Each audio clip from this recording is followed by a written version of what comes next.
رضينا بالله ربا وبالإسلام دينا وبمحمد نبيا ورسولا ربنا زدنا علما وارزقنا فهما. Jamaah salat zuhur yang dimuliakan Allah Subhanahu wa taala, kita bersyukur kepada Allah masih diberi kesempatan olehnya menjadi orang baik dalam pandangannya. Berdasarkan hadis riwayat Imam Al-Bukhari nomor hadis 71, man yuridillahu bihi khairan yufaqihu fiddin.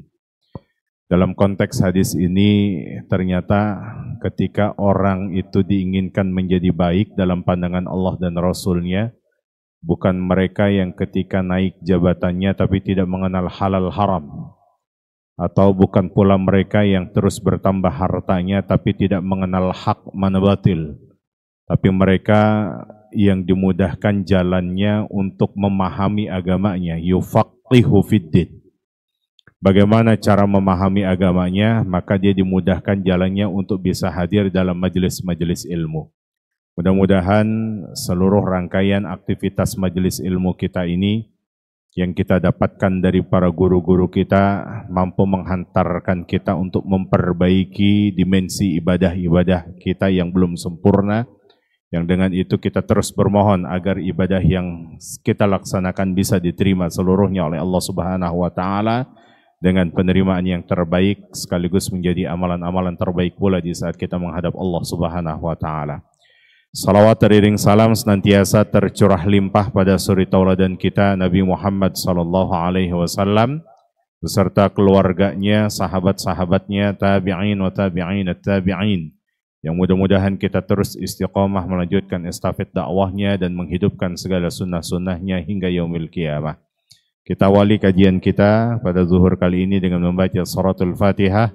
Kita bermohon kepada Allah sebagaimana Allah sampaikan, wa nunazzilu minal Qur'ani ma huwa syifaa'un wa rahmah. Kami turunkan ayat-ayat Al-Quran itu mengandung obat penawar. Likulli da'in dawa'un, kata Nabi, setiap penyakit fisik pasti ada obat penawarnya. Bisa bentuknya pil, bisa bentuknya sirup. Tapi kalau sudah terserang penyakit batin, tidak ada obat melainkan ayat-ayat Al-Quran. Mudah-mudahan Fatihah yang dibaca menjadi asbab syifa, obat penawar baik penyakit fisik maupun penyakit batin yang ada pada diri kita, sekaligus menjadi nilai rahmat dan pahala bagi mereka yang sudah berkontribusi terhadap masjid ini, yang menginfakkan hartanya, tenaganya, pikirannya, waktunya, pengurus yang sampai saat ini terus khidmat melayani umat dan jamaah yang terus istiqamah untuk memakmurkannya. Ala hadhihi niyyah wa bi kulli niyatin salihah. Al-Fatihah. A'udzu billahi minasyaitonir rajim. Bismillahirrahmanirrahim. Alhamdulillahi rabbil alamin arrahmanir rahim maliki yaumiddin iyyaka na'budu wa iyyaka nasta'in ihdinas siratal mustaqim siratal ladzina an'amta 'alaihim ghairil maghdubi 'alaihim waladdallin amin. Baik, insyaallah kita akan melanjutkan kajian tafsir kita, yakni surah Al-Ma'un, sebagaimana surah ini merupakan pukulan bagi orang-orang musyrikin Quraisy dari kebiasaan-kebiasaan mereka yang hobinya yadu'ul yatim, yahuddu ala tu'amil miskin. Ini kebiasaan-kebiasaan mereka, sebagaimana kita tahu sejarah mencatat, manakala di hari ke-6 mereka ini akan kumpul di satu tempat yang profesinya sebagai pedagang, mereka akan pamerkan harta kekayaan mereka. Yang profesinya sebagai penyair, maka mereka akan tampilkan syair-syair mereka. Profesinya sebagai penyihir, begitupun pula sihir-sihir mereka ini akan ditampakkan. Siapa yang dilebihkan dari itu semuanya, maka diizinkan untuk bertempat di Jabal Abi Qubais, yang sebagaimana kita tahu menjadi gedung parlemennya Saudi sekarang ini. Persis posisinya di depan kamar mandi samping rumahnya Abdullah bin Abbas radhiyallahu anhuma. Jarak lurus lagi itu nanti kita akan dapatkan rumah Nabi dilahirkan yang sekarang menjadi perpustakaan. Bahwa kebiasaan orang Arab musyrikin Quraisy dulu itu tidak lepas kalau sudah diumumkan siapa yang paling kaya, siapa yang menjadi sultan kalau sekarang ini, maka dia akan merayakan sebuah kebahagiaannya terlepas apa yang dan siapa yang diundang itu ternyata lebih mendominasi adalah anak-anak yatim. Justru keberadaan anak yatim ini bukan untuk dibagi, bukan untuk berbagi kebahagiaan, tapi justru keberadaan anak yatim ini di da'a yadu'u. Kata da'a yadu'u itu artinya memanggil sekaligus bukan untuk berbagi, tapi untuk menghina, ya, untuk dicaci maki. Ini hal layak di depan umum. Ini kebiasaan daripada orang-orang musyrikin Quraisy. Ya. Makanya surah Al-Ma'un ini bukan kecaman bagi mereka. Bahwa kata Allah di ayat pertama, ara'aital ladzi yukadzibu biddin. Kalau kita dapatkan di awal ayat itu menggunakan istifham. Istifham itu dalam ilmu nahu maknanya adalah satu kalimat tanya. Ara'aita, apakah engkau tidak melihat? Apakah engkau sudah melihat? Alam taro, apakah engkau tidak melihat? Hal ataka, apakah tidak datang kepadamu? Jadi kalau Allah menggunakan narasi di awal ayat itu dengan istifham kalimat tanya, maka ini fungsinya adalah litta'kid. Dalam pandangan para mufassir, salah satu di antaranya adalah Syekh Mutawalli Asy-Sya'rawi mengatakan ini bukan kalimat tanya biasa, tapi justru ini sebagai takkid, sebagai penguat. Muhammad, memang engkau belum melihat? Muhammad, apakah engkau tidak melihat? Muhammad, apakah tidak datang kepadamu berita-berita ataupun informasi-informasi yang faktual dan aktual? Jadi ini kalimatnya sebagai support kepada Nabi Muhammad SAW yang biasa kalau dalam dunia dakwah pasti mengalami kegalauan. Berharap apa yang disampaikan itu bisa diterima dan bisa diikuti bahkan dipraktekkan, tapi pada kenyataannya tidak. Dan inilah yang pernah dialami oleh Nabi Muhammad dalam keadaan galau, dalam keadaan gelisah, dalam keadaan merenung, maka disupport dengan ayat-ayat. Makanya ayat-ayat itu menjadi support ya bagi Nabi Muhammad SAW. Kita nggak bisa bayangkan Bapak, kalau sosok Nabi Muhammad itu dalam medan dakwahnya luar biasa. Makanya wajar kalau beliau itu berharap umatnya ini nanti bisa mendapatkan sebuah hidayah. Atau di kalangan sahabat-sahabat di masanya yang hidup itu mendapatkan hidayah. Tapi pada kenyataannya ada di antara mereka yang justru membalasnya dengan kejahatan-kejahatan. Nah ini pernah saya alamin secara pribadi. Saat ditugaskan untuk menjadi imam di KBRI Bangkok, Idul Fitri seharusnya di rakaat pertama itu harus 7 takbir, namun karena lupa saya tidak ucapkan. Akhirnya dia hanya di rakaat kedua 5 takbir diucapkan. Namun setelah selesai sholat, tengok kanan tengok kiri, salam, kami sampaikan bahwa dalam Hasyiat Al-Baijuri boleh sholat id, kalau memang itu standarnya lupa, tidak menggunakan takbir sebanyak 7 kali, atau mau diulang juga boleh. Kami tawarkan saat itu kepada jamaah, kalau masih ragu, silakan kita akan ulang. Tapi kalau memang tidak, dalam Hasyiat Al-Baijuri sah sholatnya. Ternyata tidak ada yang menyarankan untuk diulang, apalagi untuk dilanjutkan. Jamaah semuanya terdiam. Nah, tandanya diam ini berarti mengiyakan. Kalau begitu tidak perlu dilanjutkan. Maka pada saat itu lanjutlah. Khatib naik, selesai khutbah selesai, maka ternyata terdengar dari sekian banyak yang hadir, suara walaupun berbisik-bisik sempat terdengar di telinga. Iku ustadznya lali wong gendeng atau apa gitu. Masa sholat nggak pakai 7 takbir sholat itu. Padahal tadi ditawarkan Pak. Kalau mau diulang ayo, nggak mau juga nggak apa-apa. Tapi ternyata terdengar bisikan seperti itu.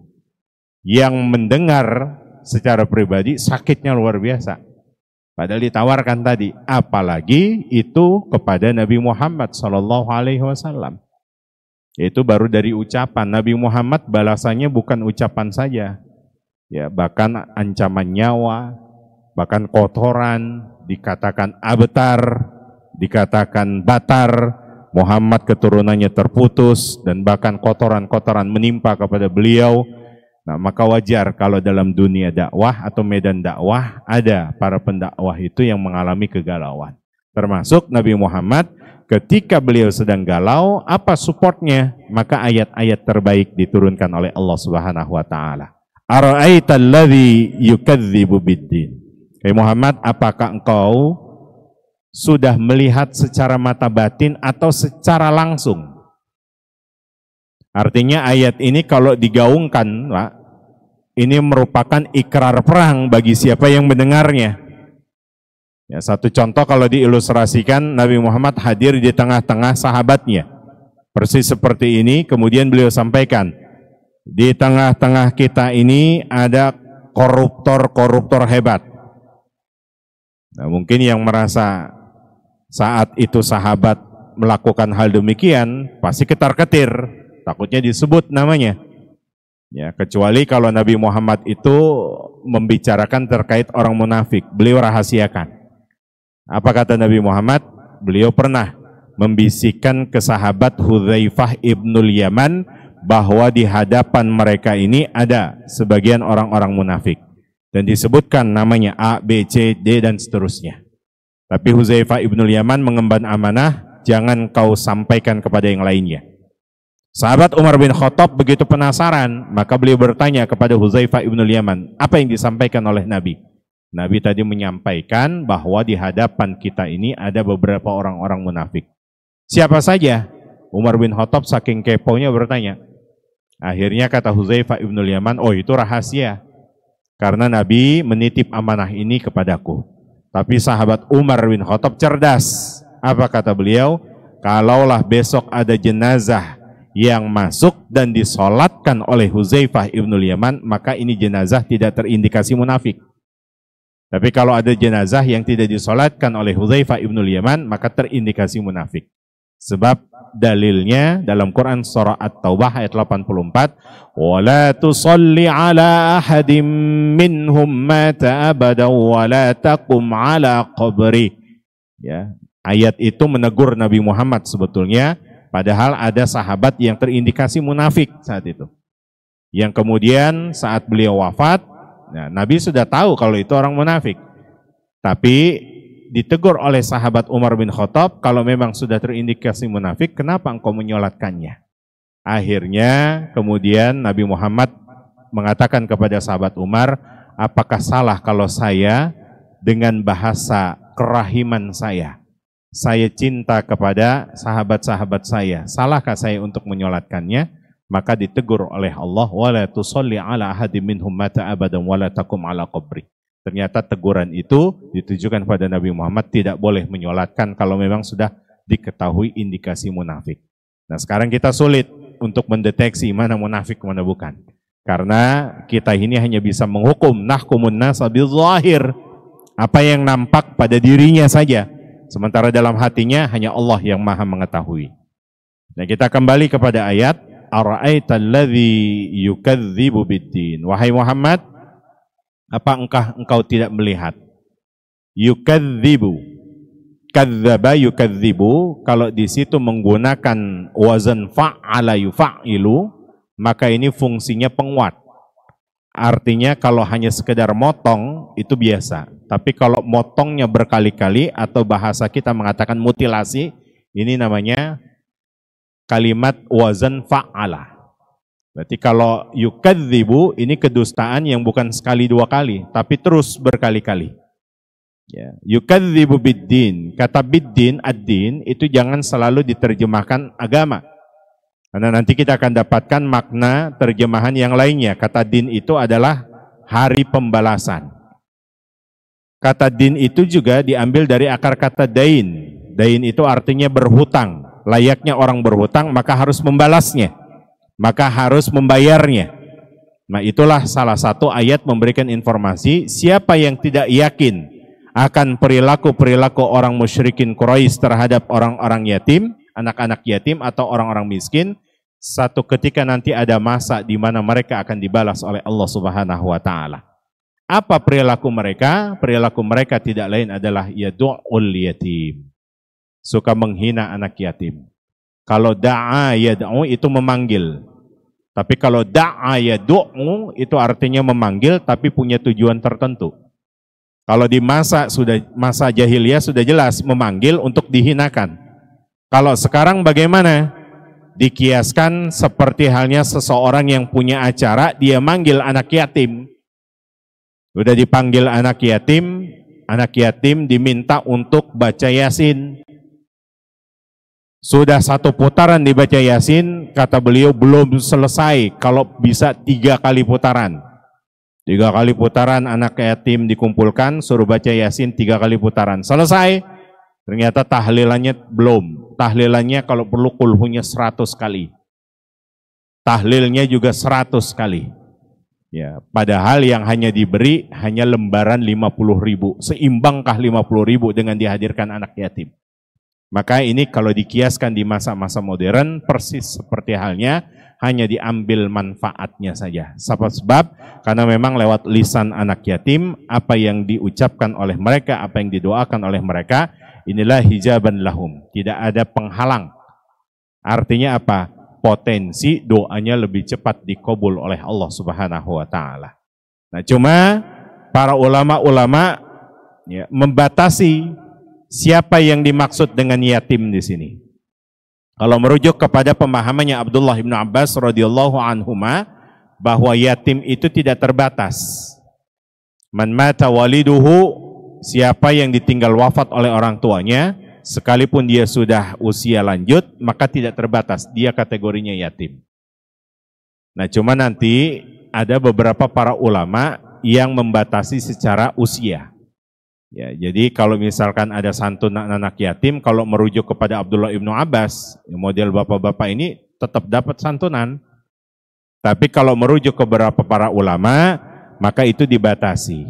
Man mata waliduhu, akan tetapi yang ditinggal wafat orang tuanya. Kata yatim itu karena ditinggal wafat orang tuanya, maka esensinya yang diambil. Apa maksudnya? Karena dia tidak punya orang tua, jadi sulit beliau mencari tempat kebergantungan. Jadi sulit bagi beliau untuk mencari pelindung bagi dia karena nggak punya orang tua. Ya, kalau kita yang sudah bekerja sementara orang tua yang sudah ditinggalkan, ini kita masih ada kebergantungan terhadap nafkah, terhadap apa yang kita cari. Tapi kalau anak yatim, mereka belum bisa mencari, mereka belum bisa dapatkan, maka konsekuensi ini bagian daripada anak yatim dalam pandangan jumhur ulama. Tapi sekali lagi ada perbedaan pendapat antara pendapatnya Abdullah ibnu Abbas itu tidak dibatasi. Tapi yang penting adalah esensi yatimnya. Apa maksud esensi yatim? Di mana ketika orang tuanya sudah tiada, maka dia tidak punya tempat untuk bergantung. Dia tidak punya tempat untuk mencurahkan perasaannya. Maka lemah posisinya di sini. Alladzi yad'ul yatim wa la yahuddu ala ta'amil miskin.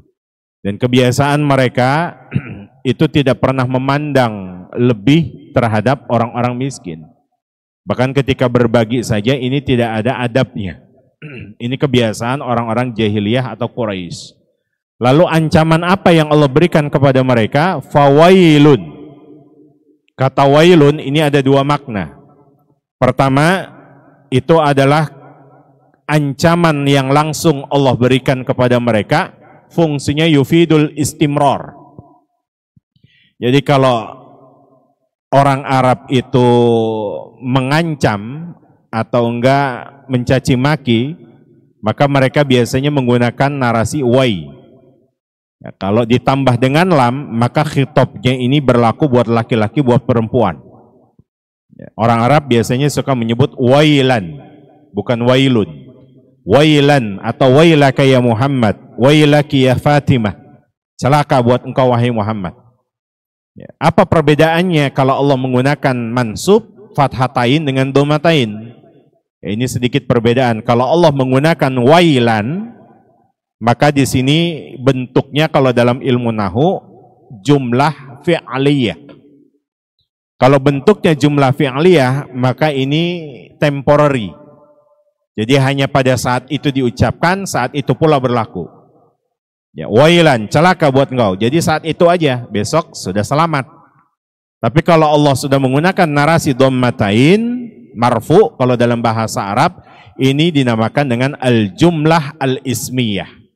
Kalau jumlah ismiyah, itu maknanya yufidul istimror, selama-lamanya. Jadi kalau Allah sudah mengecam celaka, maka tidak berlaku pada sebelumnya, tapi justru selama-lamanya dia akan ngalamin. Inilah bagi orang-orang yang tidak pernah punya kepedulian terhadap anak yatim.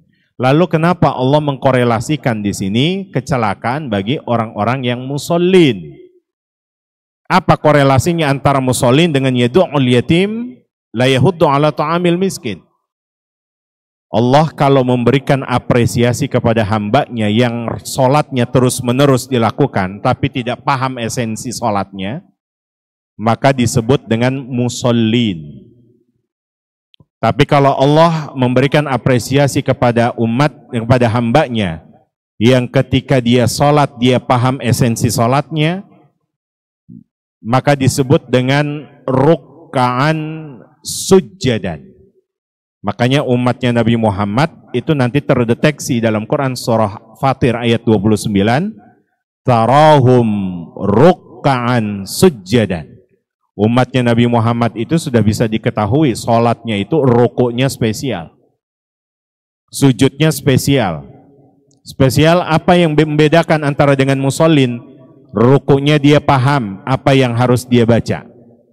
Saat ruku dia bertasbih kepada Allah Subhanahu wa taala.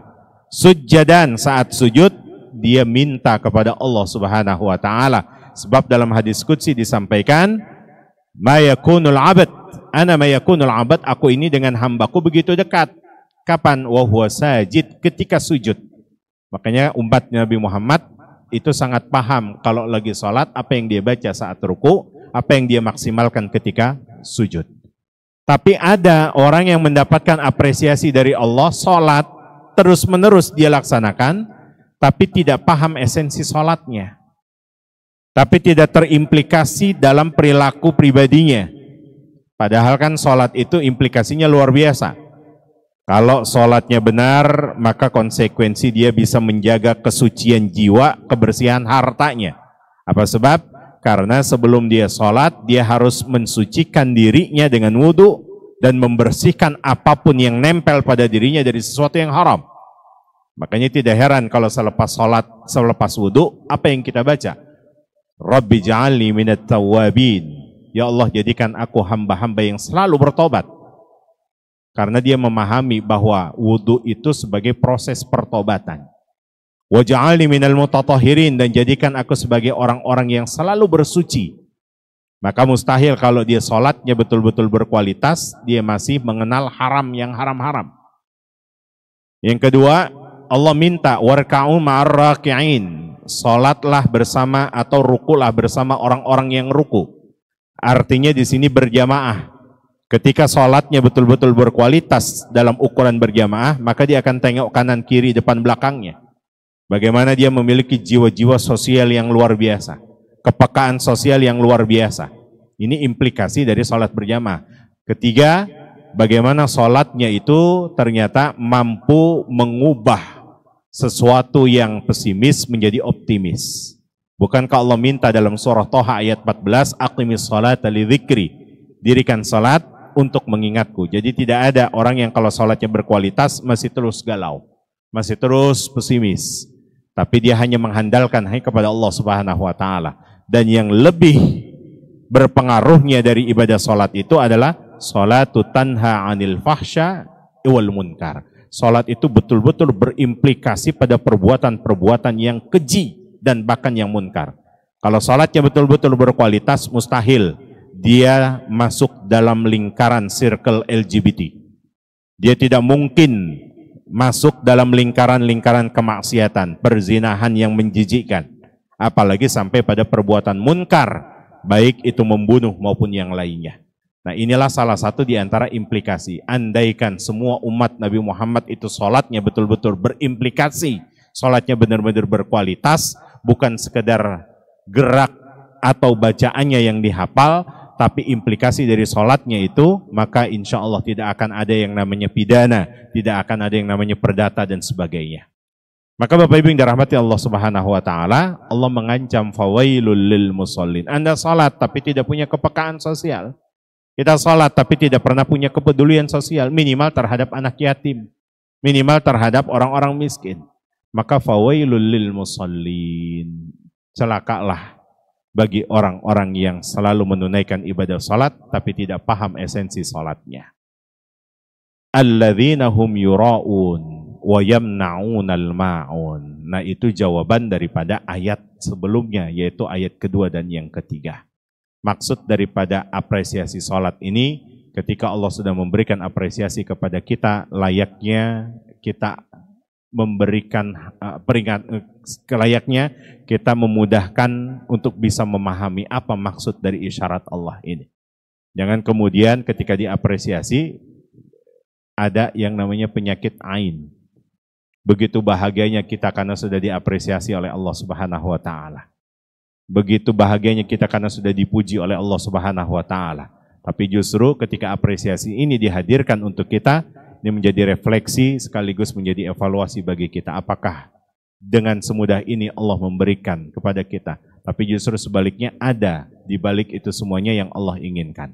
Makanya mudah-mudahan ketika kita memahami surah Al-Ma'un ini tidak hanya sebatas teks, tidak sebatas nusus, akan tetapi justru kita pahami secara maqasidus syariah, secara konteksnya.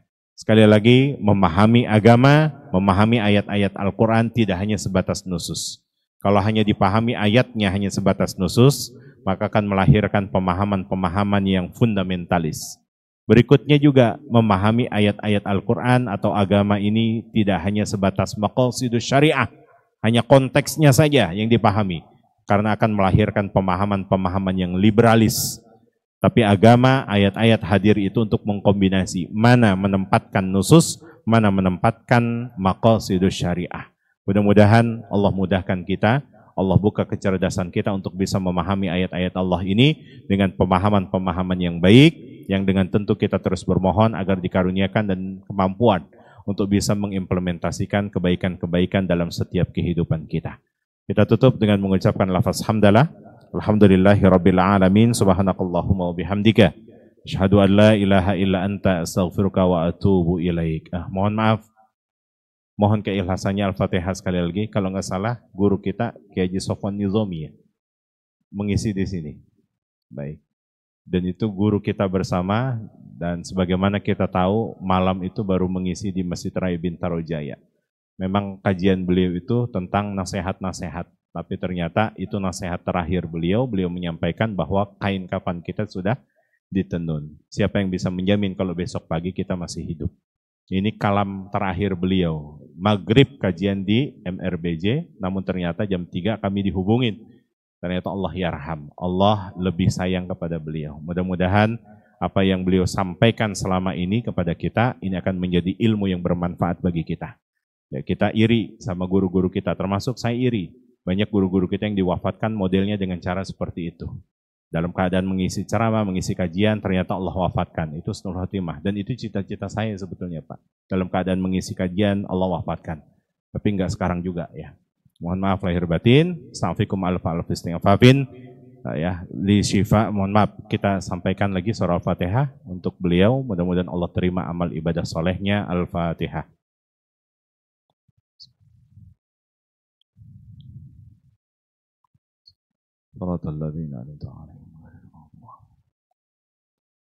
Hadanallahu wa iyyakum ajma'in. Assalamualaikum warahmatullahi wabarakatuh.